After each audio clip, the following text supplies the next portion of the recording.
DHS advisory board classified Trump supporters as terrorist threat. Does that really surprise anyone? Does it? We all know that we're on the government's list. All of us that support Trump, all of us that are critical thinkers, all of us that are not afraid to speak truth to power, the ones that initially said no to the jabs, we are all considered terrorists to the government because we are free thinkers and we think for ourselves, and they can't have that. They can't have that. So we're gonna talk a little bit about that. But before we get started, go ahead and hit that like button, share this out so we can get this information out there. Subscribe if you're not already a subscriber, and hit that alarm bell so you know when I'm putting out new stuff. Also, check out my link tree in the description. It has a link to my Patreon. That's where I talk about things that I can't talk about here. All right, so let's talk about this news. Now, this comes from Carmen Sabia, and he reports that an advisory board to the Department of Homeland Security classified supporters of former President Donald Trump as a potential terrorist threat. The board, named Homeland Intelligence Experts Group, was formed in September 2023 to analyze terrorist threats and fentanyl trafficking, the Daily Caller reported.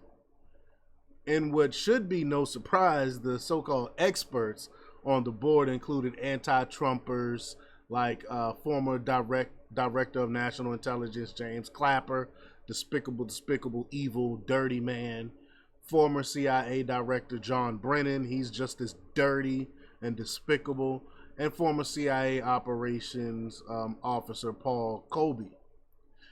These are among the same people who signed a document that claimed the Hunter Biden laptop was likely Russia propaganda before it was proven to be legitimate. And they still won't backtrack on that. They will not apologize for it.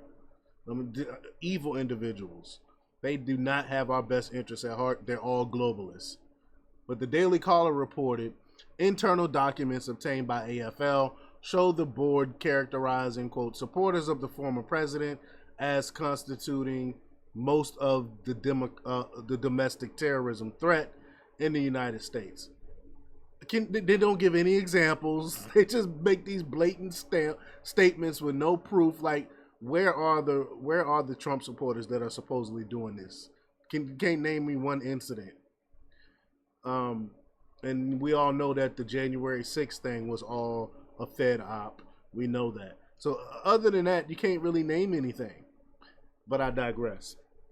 The documents also classified traits such as having served in the military, myself, that's me, and being religious, that's me. I'm a Christian and I don't hide that.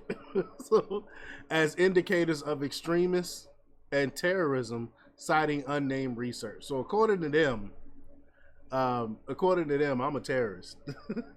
Wow.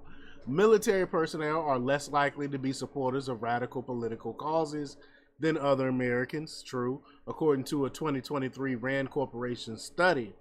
Nevertheless, suspicions of extremism in the military were popular among Democrats in the wake of the January 6th riots, so-called riots, as 15 Democrat lawmakers signed a letter in 2021 urging Inspector General Sean O'Donnell to, quote, take action of this wave of violent extremism in the military. Again, no examples of this. They just say these things. They want the headlines is what this stuff is about. The AFL on Thursday released the first collection of documents that detailed the committee's desire to increase information collection on Americans, including getting mothers, and teachers to report on children suspected of extremism under the pretext of public health. So they want the teachers and mothers to snitch on kids in school for thinking a certain way.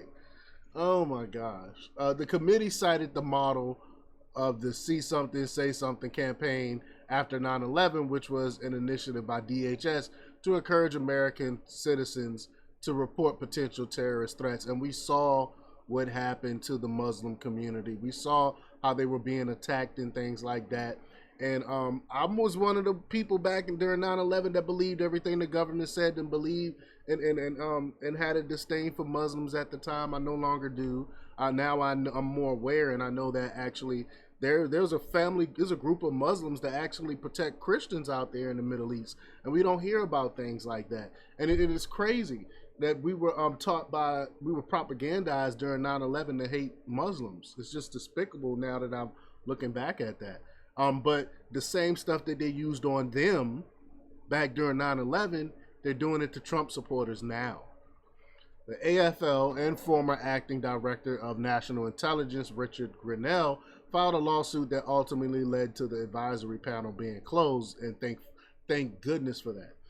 Quote, these inflammatory records reveal the inner workings of the illegal partisan committee that we proudly stopped, AFL Executive Director Gene Hamilton said to the Daily Caller News Foundation. Quote, all Americans should be alarmed about the contents of these records. I agree. All efforts to weaponize the federal government against political opponents of the ruling regime should be stopped. But while DHS was concerned with supporters of former President Donald Trump, a group of people with ties to ISIS managed to sneak into the United States via the southern border.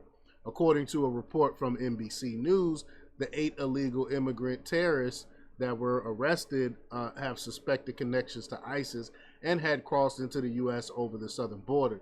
The suspects had been on the FBI's Joint Terrorism Task Force radar and were arrested by Immigration and Customs Enforcement. 3 people familiar with the matter told the outlet on Tuesday. At least one of the men used the CBP One app to get into the U.S. In the spring of 2023. Another crossed at the same time.